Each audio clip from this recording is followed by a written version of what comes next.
Hi everyone, and welcome to today's webinar, Creating an Inclusive Culture to Attract and Retain the Best Talent. We have some really exciting content to share with you today, so thank you so much for taking time out of your day to join us. So first of all, let me just introduce myself. I'm Indy Latchar, Global HR Director for Robert Walters and the Walters People businesses. And I'll be kicking things off with just a brief update on the recruitment perspective and why inclusivity is such a hot topic in today's global job market. Also joining us today, I'm so pleased to welcome our guest speakers who will be sharing their expertise and experience with us. Unfortunately, Wincy Knight, who was due to join us today, is unfortunately unable to join at the last minute. But we are still delighted to have Dan Robertson, Director at VERCIDA Consulting, a specialist ED&I consultancy, which we here at the Robert Walters Group have been working with over the past year, as well as Sarah Churchman, Chief Inclusion, Community and Wellbeing Officer at PwC. Welcome, Sarah, and welcome, Dan. So before we get started, it would only be right for me to just give you a very short overview as to who we are here at the Robert Walters Group. We're a specialist professional recruitment business with offices in 31 countries and encompassing 3 global brands. Robert Walters, our specialist professional recruitment business, Walters People, our specialist staffing business, and Resource Solutions, our recruitment process outsourcing business. As you may be aware, we work across a range of disciplines, including accounting and finance, sales and marketing, as well as technology. And our passion that I truly believe in is really just to help people grow their careers and to help businesses build really effective teams. So before I hand over to our guest speakers today, I just wanted to start today's session with a quick look at the current recruitment market, as we are primarily talking about how a culture of inclusivity can help your organization better attract and retain top talent. At the end of last year, and as we can see from this quote here, Forbes reported that the global talent shortage had reached about 40 million skilled workers worldwide. Here at Robert Walters, we've also seen a growing talent shortage in previous years due to a number of factors, but without a doubt, the extreme economic conditions created by the global pandemic have thrown the entire global job market into a full-on war for talent.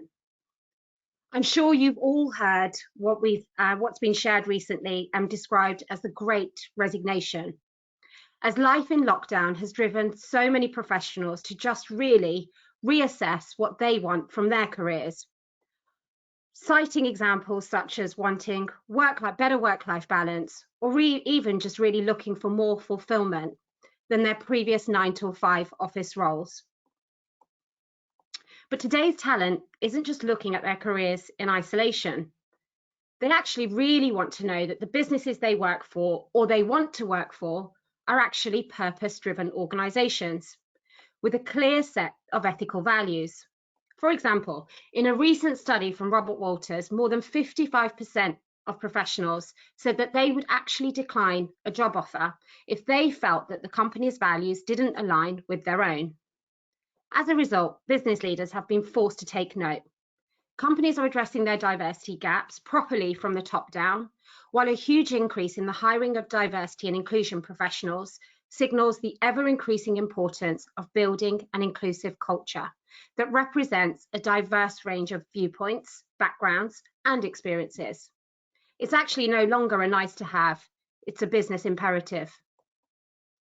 So with that, just as a little bit of scene setting and hopefully useful, I'm going to hand it over to Dan, who will give us a little bit more context as to the current state of play in the ED&I space, before we also hear from Sarah Churchman as well. And don't forget, if you'd like to submit any questions that come up for you during today's session, just pop them into the question box and we'll try and tackle as many questions as we can towards the end of the session today. Over to you, Dan. Thanks, Indy, and good afternoon, everybody. It's great to join the webinar this afternoon. And as Indy's kind of set out there, I think there's a lot of changes in the marketplace actually, and a lot of kind of a conversation on, as Indy talks about, that value-driven organizations and the need for organizations to be values driven. Actually, what I want to do for the next sort of 10 minutes or so is set out a couple of things. One is, when we talk about organizational inclusivity, how do we define that, and how do we define that in comparison to organizational diversity? So what's the critical difference between having an organization which is diverse and one which is inclusive? Then I want to talk about, well, why is this important? What are the strategic drivers for embedding inclusivity into organizational thinking and this decision making? And then I think what's really interesting, and I hear a lot about this from my clients actually, is around, well, how do we measure inclusion? So I'll kind of set out some scenes and then sort of hand over to Sarah. Just as a very basic introduction to me, so as Indy said, my name is Dan Robertson. I head up an organisation called VERCIDA Consulting. We're based in the UK, but we operate in most jurisdictions across the globe apart from Australia. And we're really seen as kind of strategic management managers on ED&I. So let's start thinking about, what are we talking about here? And I think this is a really important starting point actually, because most organizations these days, as you all probably know, have a diversity, equity and inclusion strategy or ED&I, roadmaps and things like that. But what constantly amazes me is the confusion or the kind of interchangeability of these kind of terms. So I think if we're going to create a culture which is inclusive, I think we all have to be clear in terms of what are we talking about. So let's start with some of those basic definitions. So the first one is really quite simple actually when we're talking about diversity. So organizational diversity is simply about all of those differences that we have. So you won't be surprised to know that lots of organizations on their diversity strategy think about things like gender, ethnicity, religion, culture, sexual orientation, all of those kind of core characteristics which we're used to talking about. And those characteristics do encompass this notion of diversity. But when I think of diversity, and when you think of diversity, I'd really like you to stretch your thinking. So diversity for me includes those aspects of difference, but it's also much broader than that. So it's things like thinking styles, whether somebody's an introvert or an extrovert, different personality types, social backgrounds, and the rest of it. And historically, the focus for lots of global corporations has been a focus on representation. So it's been a drive to increase our levels of organizational difference for two basic reasons. One is, when we have organizations which are populated by people that look the same and sound the same, we fall into groupthink.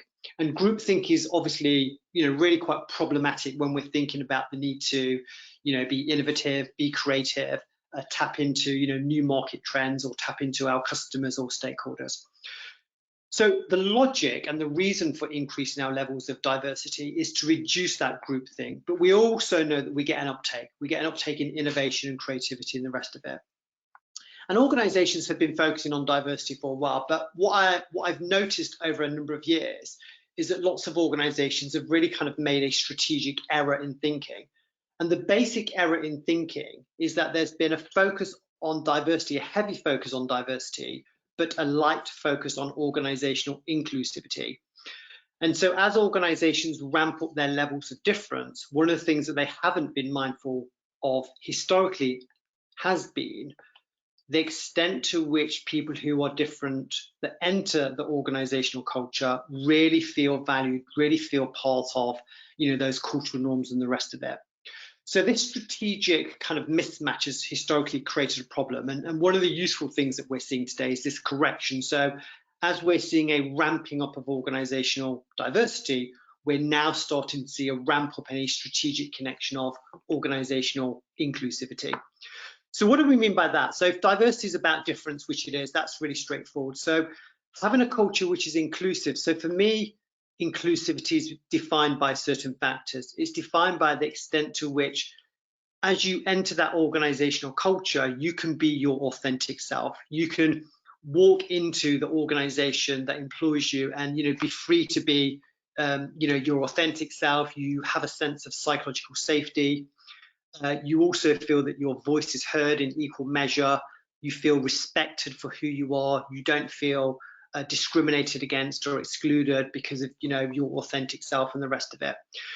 So we can start to anchor this principle of inclusion through a series of measurements around respect, belonging, psychological safety, having your voice heard, and the rest of it. And all of those things are fairly critical, actually, but there is one other element which I think is important in terms of defining inclusion, and that's the extent to which you feel the opportunities are distributed fairly. So while we clearly want managers and colleagues to respect and value and allow other people's voices to be heard, that's not enough to create a culture of inclusion if people don't feel that work opportunities are fairly distributed and shared. So that's the critical element that we're talking about here, is this strategic connection between a sense of psychological safety and belonging as we create and increase our levels of organizational diversity. There is one other term which I think is useful just to explore for a second, and that's this idea of equity. And it is interesting, actually, because there's a greater focus on equity now than there has been for the last 3, 4, 5 years, etc. And the reason for that is, I think, particularly in the context of COVID and in the context of George Floyd, there's a growing awareness from corporate leaders to recognize that different groups and different communities do face structural barriers, both in terms of the labour market and also structural barriers when they enter the world of work. So if we really want to have a culture or recruitment processes which are fair and free from bias, we've got to be mindful of those kind of social and organizational barriers which prevents an organization from attracting diverse talent and prevents an organization from utilizing or leveraging talent. And to do that, we've got to be mindful of those structural barriers and think about what we can do to alleviate those. So for me, equity sits at the center of having a strategy which connects diversity and organizational inclusion. So that's important in understanding what we're trying to do. But also, I think it's important to think about, well, why are we doing this? Essentially, what is the business case? And there is a lot of talk at the moment around the war for talent, actually. So if we just go on to the next slide, somebody did say something quite interesting to me recently, which is now the title of my slide, which is the war for talent is over. And I said, well, what do you mean by that? And they said, actually, Dan, the reason that the war for talent is over, and they said talent's essentially won the argument. And what they essentially mean by that, and you will all be aware, is that there is this great resignation, as Indy articulated at the top of the presentation, actually. And the market has this huge, lots of different markets have these huge skills gap at the moment. And essentially, talent in the marketplace is now in the position of consumer. They can look around and they can pick and choose which organization they want to work for and reject those organizations which don't align to their own cultural values. And I think this presents some really interesting challenges for organizations, because if talent is now in the position of consumer, how do we ensure as organizational leaders that we create dynamics where our organizational values, the purposes that we have in organizations really match the values, the thinking styles, the ethics, the behaviors based on integrity, which is dominating the talent market at the moment. So this values fit is something that we need to think about, and I know Sarah will probably talk about that in her presentation as well. But I do think it's also important to articulate that I personally believe that having an organizational culture which is A, diverse but B, inclusive is the right thing to do. And I think it's the right thing to do in an age of globalization, which is being dominated by ethical thinking. But also we know it's a smart thing to do. So when we look at all of those business case arguments from the likes of McKinsey, from Clover Park, from BCG and others, we know that this is really strong business case for having an organizational culture which is inclusive. Inclusivity essentially leads to something. And you can see the list of things that it does lead to on the screen there. And this is clearly not exhaustive, but we know that if you feel valued and welcomed, that increases a sense of employee engagement. The psychological contract is strengthened. If you feel that you can be yourself, if you feel you're respected and valued, employees tend to hang around. So we get an uptake in terms of things like retention. BCG did some really interesting work actually recently around the relationship between, and this is quite interesting, not just diversity, but the actual relationship between organizational diversity and inclusion. And asked a fundamental question: can we actually see a correlation between that and some business outcomes? And what they found in their research is a direct correlation between organizational inclusivity and business innovation and profitability. And then all of this goes full circle in terms of, if we have a brand which promotes the principles of inclusion, that clearly helps in terms of talent attraction. But I think at this point, it'd be great to get your thoughts in terms of what you see as the drivers and you see as the kind of key business case arguments actually. So what we're going to do now is we're just going to go into a poll, and we'll open up the poll and get your responses to that, and then we'll probably get some thinking. So if we just go into the poll. So you can see the poll there on the screen. So the question is, what do you see as the key rewards from creating an inclusive work culture? And you've got the options there on the screen. So we'll just give you a sort of 30 seconds or so to respond to that.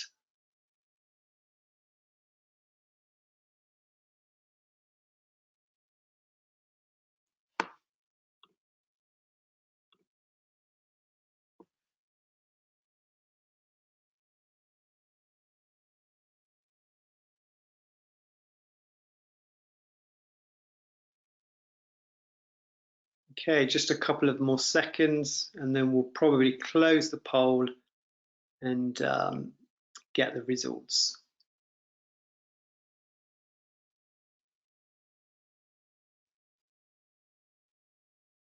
Okay, so if we go into the results.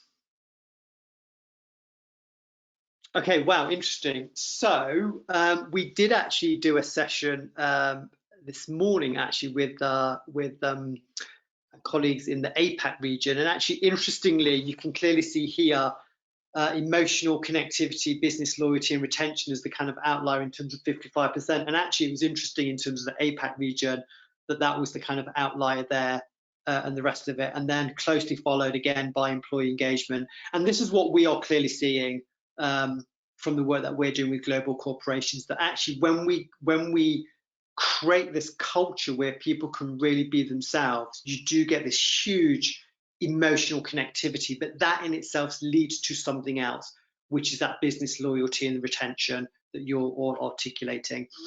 I'm going to bring in Sarah actually at this point. Actually, Sarah, I mean, just from your experience and the work that you're doing, you can see the poll results there. Any surprises, Sarah, or any commentary on that? No, I think, thanks, Dan. I think those responses are really, really interesting. I think also they're all interconnected, right? So when you have emotional connectivity, loyalty and retention, I think that has a knock-on effect on employee engagement, which has a knock-on effect on business performance. So it's a kind of a virtuous circle. But I think the emotional connectivity piece, we know from the work that we've done in my own organisation, is that does drive individual performance, which clearly links to corporate performance as well. So a really interesting set of results. Yeah, no, thanks, Sarah. And you're right. I mean, you're right. It's almost, there is this kind of interconnectivity. Actually, interestingly, surprisingly, in terms of sort of brand image and talent attraction, didn't score so high here actually. But and I think that's interesting, because I think what we're seeing now, because in this context of a war for talent, actually that relationship between, you know, emotional connectivity, business loyalty, and being able to brand out the inclusivity and the inclusive culture absolutely is going to help in terms of that talent attraction, which is clearly quite critical these days in terms of the talent shortage and the great resignation. So that's great in terms of what the poll results are saying, and it's really interesting in terms of your responses there. Just a couple of other things from me, and then I'm going to hand over to Sarah. I do think it's important that we are able to offer some advice and guidance in terms of, well, how do we measure this idea of inclusion? What does it look like? You know, we can easily measure diversity because we can, as you all know, ask people to, you know, tick a whole bunch of boxes and all of that, and that's all great stuff. But actually, there's been some fascinating work by Deloitte and other organizations that really kind of frame inclusion across these kind of 4 boxes, really. And I can send more information out after the webinar in terms of the types of questions that they do ask. But the first principle is about measuring fairness and respect. And, one of the key questions around this is, do you feel that your voice is heard? And do you feel that your voice is respected? And clearly it's no surprise that when you have high levels of agree or strongly disagree, strongly agreeing with that statement, that yes, my voice is heard, and yes, my voice is respected, interestingly respected in equal measure to others, that clearly demonstrates an element of belonging, inclusivity, and the rest of it. That goes on to the second theme, which is about being valued and being belonging here, actually. And this is interesting because there's been a lot of work, probably no surprise, around this idea of being authentic. But actually, when you ask individuals, if you say to them, can you be your authentic self? And the second element of the statement is interesting, which is, can you be your authentic self without fear of judgment? There is a correlation through the research that shows that those individuals that, strongly agree or agree with, yes, I can be myself without fear of judgment, have a high correlation between those areas that we've seen in the poll in terms of emotional connectivity, psychological safety, and the rest of it. So again, we're clearly seeing the positive knock-ons here. Being safe and open, this is underpinned by those principles of psychological safety. And this is interesting. And some of the questions are around, if you make a mistake in your role, do you feel vulnerable, or do you feel that you can go to your manager and say, hey, I've made a mistake, and actually do you feel supported?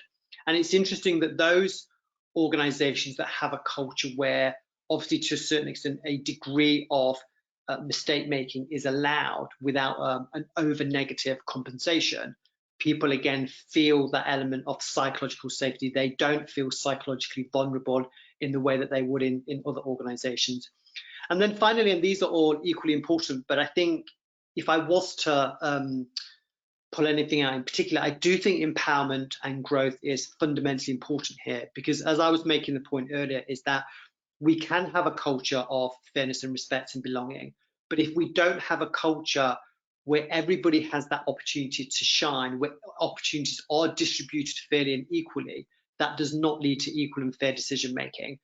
So these four elements really allow us to think about, well, how do we essentially make inclusion happen, and how do we measure it? And I'll give you more around that in a second. The other points I just want to very briefly mention is, and probably some obvious things here, and I'm sure some of these will resonate with Sarah as well, is we do have to have alignment of leadership behaviours and stated values. And I think there's more of a spotlight now from employees looking at their organizational leaders and saying, we have these stated values, and we talk about the need to be authentic, and we talk about the need for our leaders to have integrity. I think there is more of a spotlight on leadership behaviors and really kind of this sense of accountability that we're seeing. That aligns to cultural norms. The way that leaders think and act sends a shadow around the culture as a whole. And so if leaders, if their behaviors are aligning to cultural norms, that signals the types of behaviors which we expect from others. I think the third thing really is around policies. And I think, if we are to have a culture which is truly inclusive, we do need to think about policies and processes. So, there's a lot of conversation at the moment around health and well-being. There's lots of talk at the moment around the need to be flexible, obviously because of COVID and the rest of it.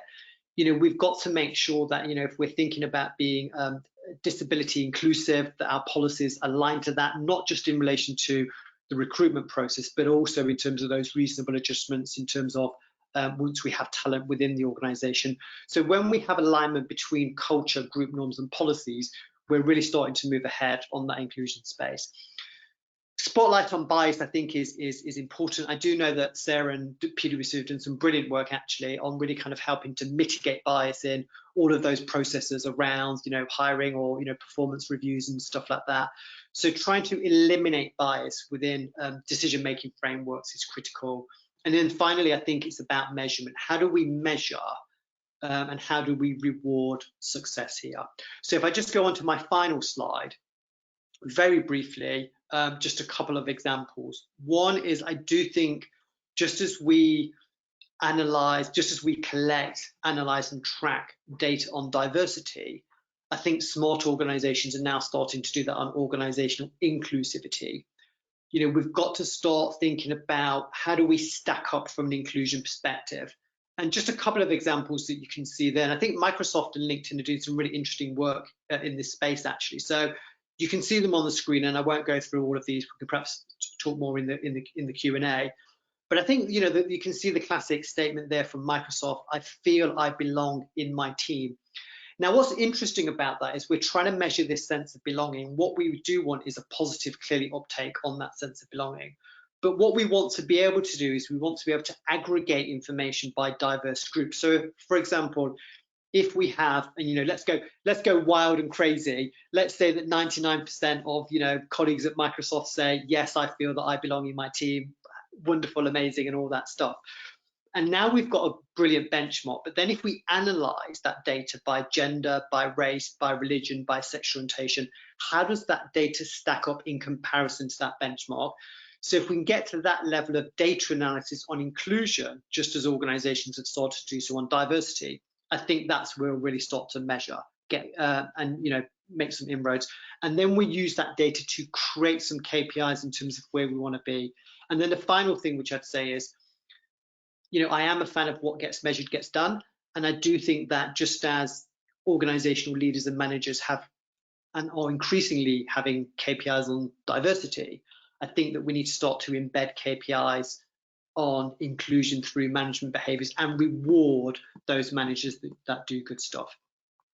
So a bit of content from me there, hopefully, in terms of scene setting. I'm now just going to hand over to Sarah from PwC. Dan, thank you so much for that excellent input. I think I hadn't seen your slides, but somebody very clever put this session together, because I think what I'm going to do is build on a lot of what you've said by giving almost a practical case study of some of the work that I've led and driven at PwC. So by way of introduction, my name's Sarah Churchman. As it says there, I've got the longest job title in history, but effectively what that means is I do all of this stuff in the inclusion and diversity space, but I also lead on all of our employee wellbeing activity in the firm. We employ in the UK 23,000 people and globally about 250,000 people. And actually right now, although my primary role is in the UK, I'm covering for the global I&D leader role at the moment. So it's a busy, busy time. But also the work we do is sort of not just internally focused. It's very much about what we can do to take the great stuff we do for our own people in our own organisation out into the communities in which we operate. So I have a fantastic community engagement team that reports into me, and we harness the appetite amongst our 23,000 workforce to volunteer in our communities and support many of the charities and social enterprises that we work with, many of whom have causes that link to equality and diversity or mental health and well-being. So there's some lovely synergy there, looking to use our reach not just within but also outside of the firm as well. So really, I guess to bring to life perhaps some of what Dan has said, and if we go to the next slide, I think the first thing I would say, based on my experience, I've been working in this field, combining inclusion and diversity with other responsibilities over the last 20 years. And I think my advice to everybody would be always prioritise inclusion. We, in my role 20 years ago, very much sort of made the shift from claiming to be an equal opportunities employer to focusing on diversity and making that shift from, you know, equality. Everyone assumed it was about equal treatment, treat everybody the same, and the outcomes would be fair, wrong, to focusing on individual differences. The fact that we in the UK firm here employ over 120 nationalities, we've got an incredibly diverse workforce.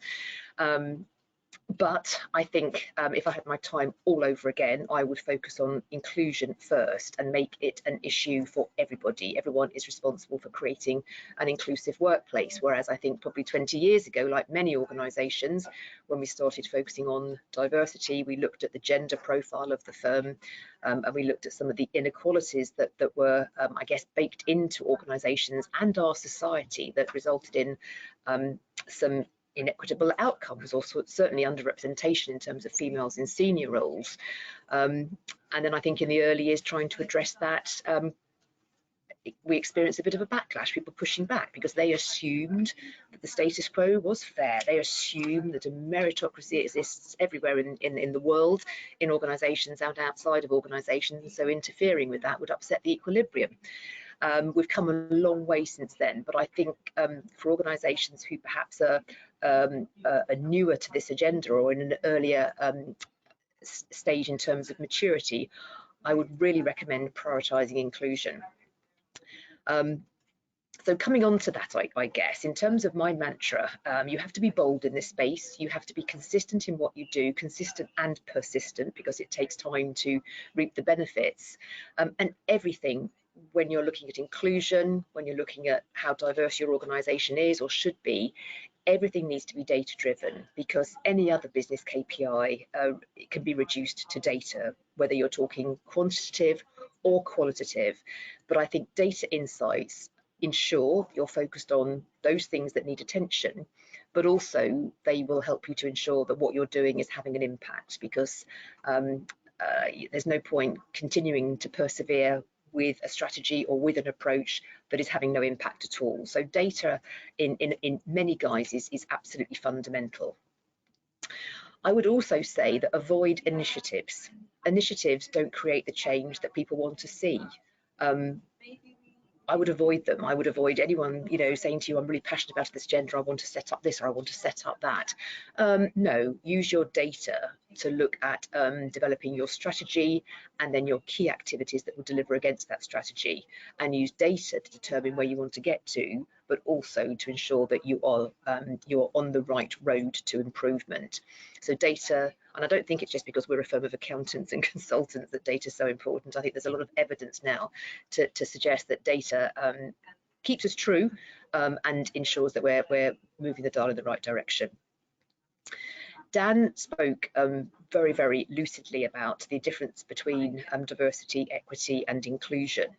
And in my world, we talk about inclusion being about the mindset, the individual mindset. It's about what determines how we behave, and how we all behave really underpins the culture of an organisation. And our culture is a manifestation of the organisational values, if you will. And that brings us right back to purpose. In my world, our purpose is very much underpinned by the values and that we espouse to at PwC, and we clearly set out what the behaviours are that demonstrate we're living those values. So it's a virtuous circle in terms of our behaviours, our values, the culture, and that those are essential if you're focused on building an inclusive culture. And then diversity, I think. Diversity, how diverse you are and how successful you are in both attracting and retaining diversity and progressing diversity comes down to your processes, your systems and your structures. And how are you measuring those processes in the context of how supportive and inclusive they are of the diverse workforce that you do have. I was really intrigued to see an article published this week by Harvard, actually. It was an HBR article which talked about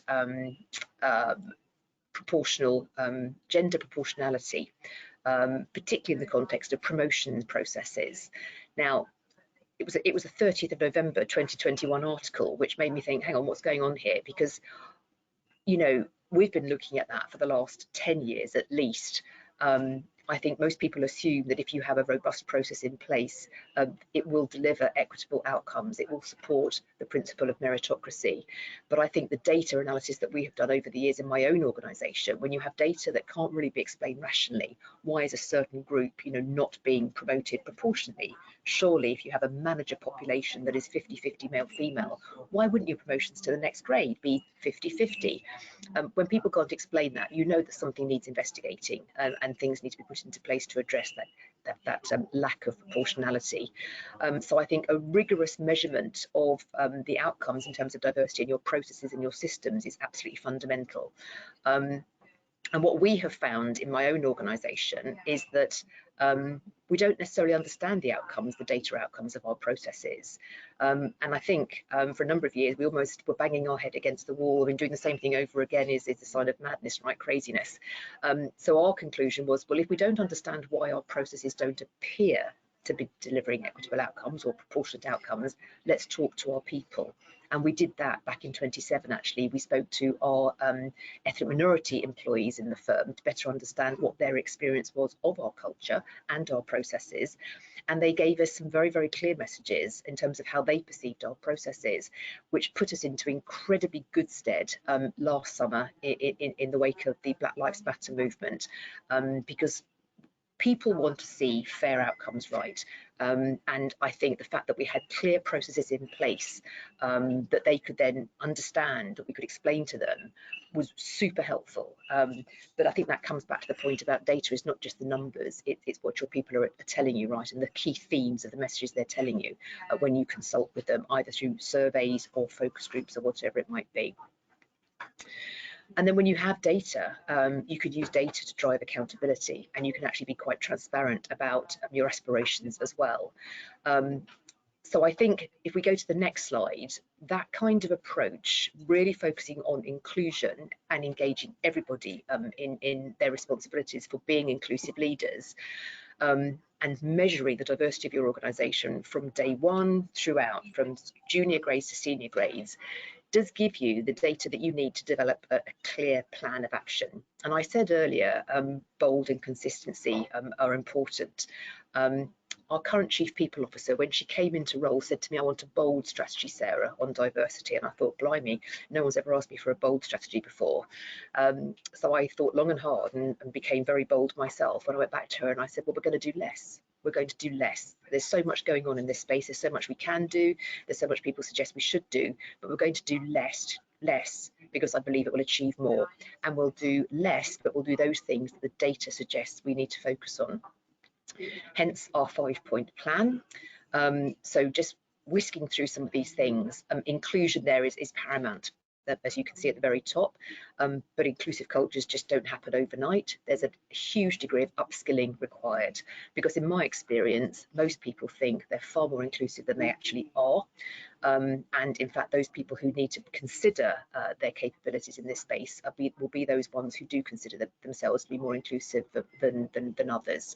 So we have undertaken a huge program in my own organisation to upskill particularly our senior people, but now implementing that training throughout the entire organisation, and everybody at PwC has a goal around inclusion and their own capability and upskilling, and I think that's fundamental to creating that working environment that we've talked about already, which does make people feel comfortable, safe to be themselves, safe in terms of speaking up when things aren't right, because that's the environment that we need, that's the environment that we want. So inclusive culture, inclusive leadership capability is fundamentally important. And inclusion for us, actually, all the work that we've done around inclusive leadership is founded on the need to be very aware of how we do think individually. And that takes us to the whole argument about whether or not unconscious bias awareness training works. It depends what you expect the outcomes of unconscious bias awareness training to be, because it's not going to suddenly give you 30% females on the board. I think in my experience, unconscious bias awareness training is fundamental to inclusive leadership development, because it helps people to understand how vulnerable and incapable they are, if you like, because we all need to work hard at developing inclusive leadership skills. And for us, those skills are rooted in empathy, humility, and bravery. And I think it takes a brave leader to confess that they don't understand, or they don't have, if they are uncomfortable talking about certain things, like we saw last summer, talking about racial inequality. Those sorts of skills are fundamental to inclusion. The second area is around senior level of accountability. So good data in your organisations will enable you to not just understand what's going on now, but it'll allow you to do some detailed modelling as to, based on what's happening now and has been happening over the last 5 years, where will we be in 5 years' time? So that analysis that we've done in our own organisation has enabled us to set targets at PwC, and actually on the previous slide there was a clip from our latest annual report on our website that shares our extensive diversity data. But good data enables you to understand the now, to enable you to think about how you might change in the future, and what actions you need to take to drive that change. So good modelling will enable you to understand how you need to impact recruitment and the recruitment profile of people joining your firm, how you need to impact progressions and attrition rates as well, progression rates and attrition rates. So I think having aspirational targets are really important. It's really important. Because most business leaders have targets for everything else that's important to their business, right? So these KPIs do need to be sitting alongside other pretty relevant KPIs that leaders are held accountable for, and executive comp should be linked to the achievement of those targets. And I think it wasn't something that we were able to achieve overnight, but we now have that in place in my own organisation, and I think that is significant. I think it allows people to reflect on their own responsibility for what they can do in this space, and I think it engages more people in thinking about their own personal responsibility as well. The third one for us, Dan mentioned this as well, it was a big one for us. So we're a professional services firm, as I say, 23,000 people. Majority of those people are client facing, and they work on client engagements. And there are those engagements that are going to offer fantastic development opportunities, and there are those that maybe less so. We need to make sure that those career enhancing opportunities, if you like, to work on big brands, to work on stretch assignments, are fairly allocated to all. And quite frankly, if we go back 5 years, our data told us that was not happening. That was what was driving the lack of proportionality, if you like, in our promotions process. So we now have some fantastic tools that allow us to monitor that work is allocated fairly, and we do that analysis by gender, we do it by ethnic background, and we do it by working pattern as well, and we will be doing it by other classifications or identifications in the future too. So really important, fair work access, and then recruitment, of course, because who you're bringing in, you can't change the profile of the firm if you're bringing in more of the same, or if you're bringing in people that mirror the organisation already. So as I say, the setting of targets has allowed us to set some recruitment targets as well. And I think it's just important that we all fish in the widest possible talent pool as possible. No organisations will be the same in 5 years' time, so we are looking for different kinds of skills and experiences to bring into PwC, because our product lines are our service lines are changing. We need very different kinds of people. But if you're bringing in very different kinds of people, you need to work on inclusion. Will they feel comfortable coming into an organisation into which historically they might not have fitted? So that's so important. You can see here how addressing your diversity in your processes and systems is so very much aligned to the work you do around culture and behaviours. And then finally, critically important to us is the role of sponsorship in an organisation like ours, where we have a 170-year history. The people were very homogenous probably 100 years ago who would work in one of our legacy firms, and actually vestiges of that culture we don't think still exist, but they do still exist. People do have sponsors. There wasn't a formal program put around sponsorship historically because it just happened, and it was very, very visible to those who weren't included, who didn't have a senior level sponsor. It was invisible to those who were privileged to participate in it because they felt it happened for everybody. They felt it was the norm, but it was very evident to those who were excluded. So now we do have a very robust program in place to ensure that sponsorship is more evenly distributed to our diverse talent at the most senior level and also at the most junior level. And the pictures, the images on the right there, our Open Mind program is very much our unconscious bias awareness training and racial awareness program. Our racial awareness program is based on using virtual reality to enable people to literally step into the shoes of somebody who probably isn't very much like them, and experience the day-to-day aggressions, microaggressions that some of our minority colleagues do experience, and really, really hone those skills of empathy. And then the numbers at the bottom are just an example of what we report up to our executive board on a quarterly basis to show how we're doing against our targets that we've set ourselves out to. They're annual targets, but they're out to 2025. So in terms of just like, what would I say, what advice can I give based on my experience over 20 years? I think the advice I want to give is to ensure that you don't have to wait 20 years for some of the achievements and steps forward that we've taken in my own organisation. So if we go to the next slide, as you'd expect, 5 I do things in fives, threes or fives, but I guess 5 lessons learned to bear in mind.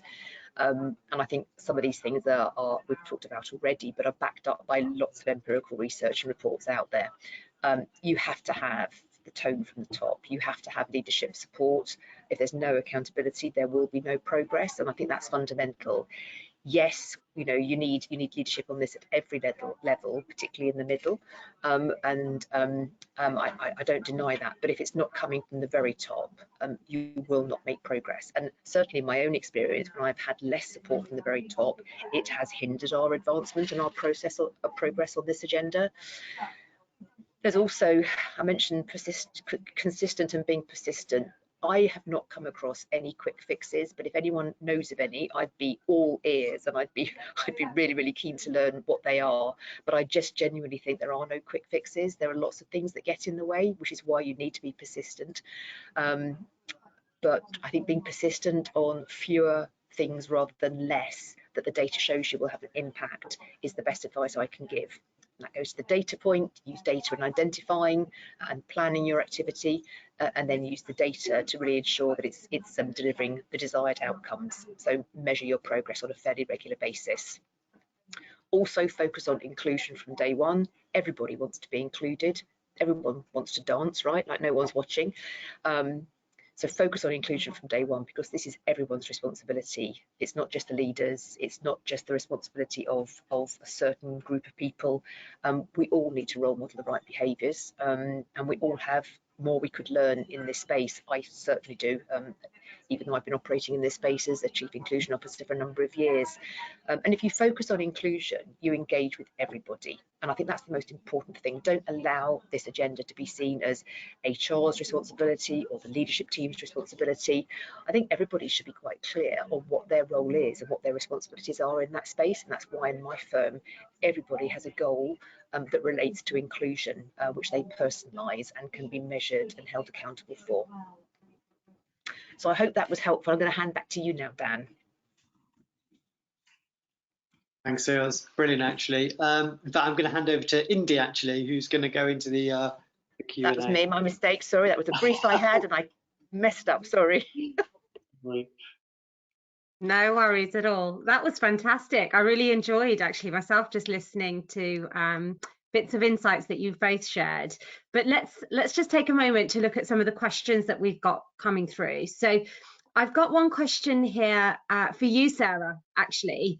But I think also, Dan, with your experience, it'll be good to get your take on this too. So Sarah, if I start with you, and then Dan, if you could build, that'd be great. So the question is, what kind of inclusion objectives can be set for non-people managers, such as junior or mid-level staff who don't lead people? So I think I can think of a number. I mean, I think one of the things that we asked all of our people to do last summer was to educate themselves. Don't rely on other people to educate you. It's very evident what we choose to know. And I think when the Black Lives Matter movement happened last year, I think a lot of people started to reflect on racial inequality. And we saw a lot of our staff talking to our Black staff and asking for education, which placed a big responsibility on our Black talent at PwC. So I think it's evident to others what you have chosen to learn about or what you choose to know. So I think if you consider yourself to be a supporter of this agenda and to be inclusive, make sure you have educated yourself. So that's a kind of a very simple one. And another very simple one, I think, is choose who you go for a coffee with, or go for a drink with, or go for lunch with. Because I think it's those sorts of activities that demonstrate, I think, how tribal we tend to be. Take yourself out of your comfort zone and go for a coffee, with somebody that you don't know or somebody who's very different to you, because it's only in that way that we can better understand difference rather than making assumptions and falling into the trap of the unconscious biases. So some really, really simple things, but they can in themselves be quite transformational, both for the organisation and others within it, but also for self. That's fantastic. I completely agree. I think taking yourself out of your comfort zone, to your earlier point, around showing some vulnerability there, I think is a fantastic opportunity. Thank you, Sarah. Dan, any builds from your side? I mean, I think Sarah's examples are really good because they are really simple, but actually quite effective. That whole, are you mindful of who you have lunch or coffee with? The ability to reflect on your own biases. Interesting, actually, so we're working with a company at the moment, actually, they're thinking about building in some inclusion KPIs. And one of them, which I think is really quite fascinating, actually, which is very simple, which is be kind to your colleagues. And I quite like that. And on one level, you think, well, oh, that's quite a big thing, actually. But actually what they're doing is, with this kind of be kind to your colleagues, is they're measuring it, and they're going to do, things like, 360s, and that's going to be part of people's performance appraisals and part of their KPIs. But I think it's simple because just by having an expectation to be kind to others does lead to kinder behaviors, actually. Knowing that, Sarah's already made the point that, if leaders are saying this is what we expect, and then you measure that notion of kindness, which sounds like a soft thing, but it's actually a hard metric, I think does lead to a set of mindfulness, which ultimately facilitates the different sets of behavior. Yeah, and starts to create the cultural norms as well. So that's a fantastic recommendation. There's lots of questions coming through, so let me try and pick another one. So we've got a great one here, which is actually, and either of you. So Dan, maybe we go with you first here. So it says, how do you encourage leaders who have been with the organisation for a long time and who are set in the old ways to rethink? Oh gosh, that's a tricky one. Right. Well, look, I think, to be quite frank, I come across many of them all the time, if I'm completely honest with you. You know what I think, honestly? I think a bit like Sarah, I've worked in this field for a long time, actually. And I think to a certain extent, we need to allow a bit of space. I mean, I am seen as a global expert on, diversity and inclusion. I am constantly learning and constantly growing. And I tell you what, I'm constantly making errors of judgment as well, because, we all do. And I think it's easy to look at leaders and say to them, you're stuck in your ways. And I think the language of ED&I is constantly shifting. And my experience is that when it doesn't matter whether they're a leader or not, is when you point the finger at somebody and blame, actually, what they do is they go into their trenches. And what I would love to see is a bit more, we talk about, actually, I think Sarah used the word humility, actually. And, we talk a lot about humility as a competency of inclusive leadership. I would like us all to be a bit more, probably a brave thing to say, but I would like us to be a bit more humble or have more humility to leaders that are not where we want them to be, and give them a bit of space and help to educate them and, point them in the right direction, and yes, call them out when they need to be called out and the rest of it. But at the moment, I feel that a lot of us in the D&I space, I'd even say, are actually slightly impatient of our leaders, actually. So I don't know. I feel that we need a bit of space and a bit of flex, actually, with an element of calling out those obvious bad behaviours when we need to as well. Yeah, lovely. I also equally love that point on humility. And I think, Sarah, you also mentioned empathy, and I think it was courage as well, which is fantastic. Here, actually, at the Robert Walters Group, we talk a lot about humility with leaders, and we make it quite simple. So we talk about how can you switch the agenda from just thinking about I to we. How we focused are you on the people around you?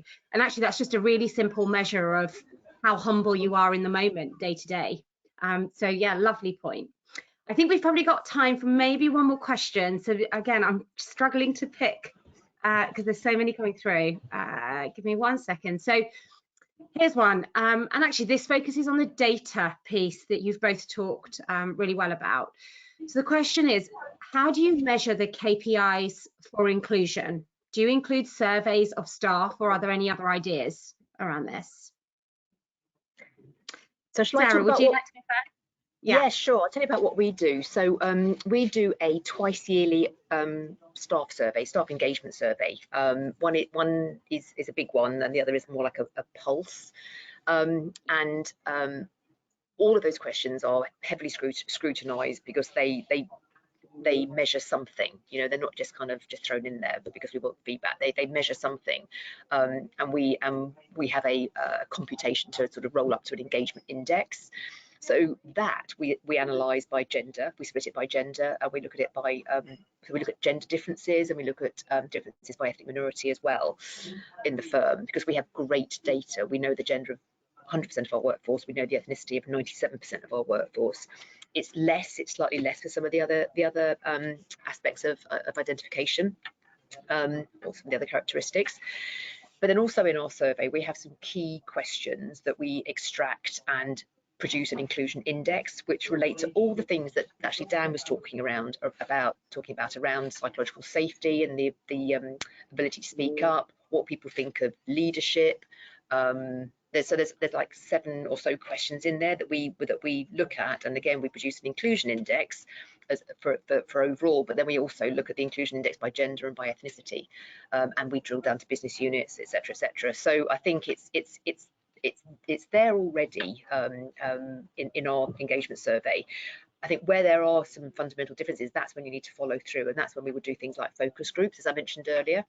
Right. And we're currently running some focus groups right now, actually in PwC, to explore further people's experience of accessibility and disability in the firm. And I think it's those detailed sort of qualitative insights that just, I don't know, enable you to tell the story. What, you know, you got the numbers maybe from elsewhere. It tells a better story, and helps people to really engage with some of the challenges and therefore what the solutions might be.